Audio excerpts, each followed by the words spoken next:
All right, sixth graders, this is to help you with question 8 on CR11 version B.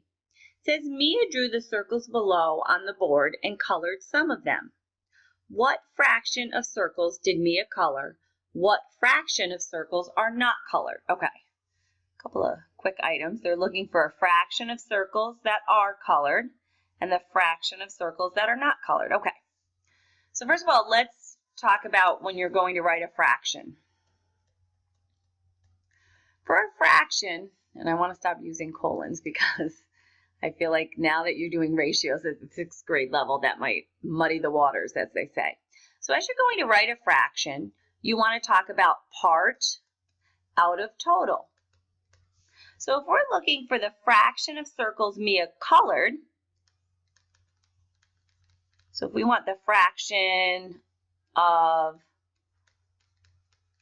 colored circles, what we want is the part of the circles that Mia colored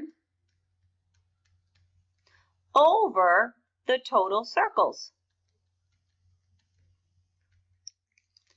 Let me spell that correctly.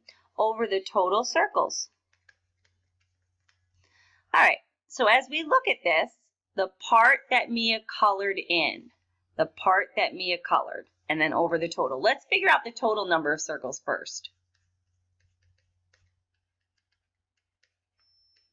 1, 2, 3, 4, 5, 6, 7, 8, 9, 10. Okay, so there's 10 circles total. So our denominator for both fractions have to be 10. And we want the part that are colored. It appears as though she colored in 1, 2, 3, 4 circles. 4 out of 10 are colored. And that's a beautiful fraction. Normally we put fractions in simplest form. So your teachers may accept the answer 4 out of 10 if this was the question asked. But I would like to put this in simplest form. So you find a number that divides nicely into both 4 and 10. Oh, 2 divides nicely into both 4 and 10. So we can divide numerator and denominator by 2. Each one of them gets divided by 2. 4 divided by 2 is 2. 10 divided by 2 is 5. So the final answer I would put on the line would be 2/5. Because if 4 out of every 10 circles are colored in, that means 2 out of every 5. So let's look here. 1, 2, 3, 4, 5. So if I just look at 5 of those circles, because out of 10 circles, 4 were colored in, we need to double check that out of 5 circles, only 2 were colored in. So I look at 5. 1, 2, 3, 4, 5. And sure enough, in a group of 5, only 2 of those circles were colored in. It's just a quick little check for myself. And now we have to do the fraction of circles not colored. Fraction of not colored.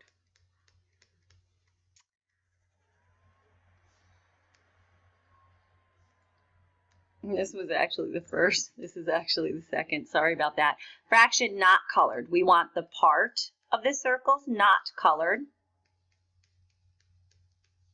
over the total circles.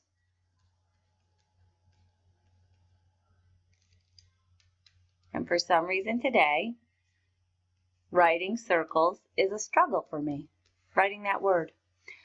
So now we need the part that are not colored. Well, it appears as though there's 1, 2, 3, 4, 5, 6 not colored. 6 not colored over how many total? 10 total. So you could put 6 over 10, but I like to simplify, write things in simplest form. So what number divides nicely into both 6 and 10? 2. 2 divides nicely into 6. 2 divides nicely into 10. So I can divide numerator and denominator by 2. 6 divided by 2 is 3. 10 divided by 2 is 5. 3/5. What that says, if 6 out of every 10 circles are not colored, then 3 out of every 5 circles will not be colored. All right? 1, 2, 3, 4, 5. So we got to figure out the 3 out of 5 not colored. Okay, so we got 3 not colored out of 5. Let's just make sure in both of those groups of 5, 3 are not colored out of 5. So now I broke it down to a group of 5, and I can see 1, 2, 3 are not colored out of 5. And if you look at this group of 5 down here, 3 are not colored out of 5 total. All right, I hope that helps.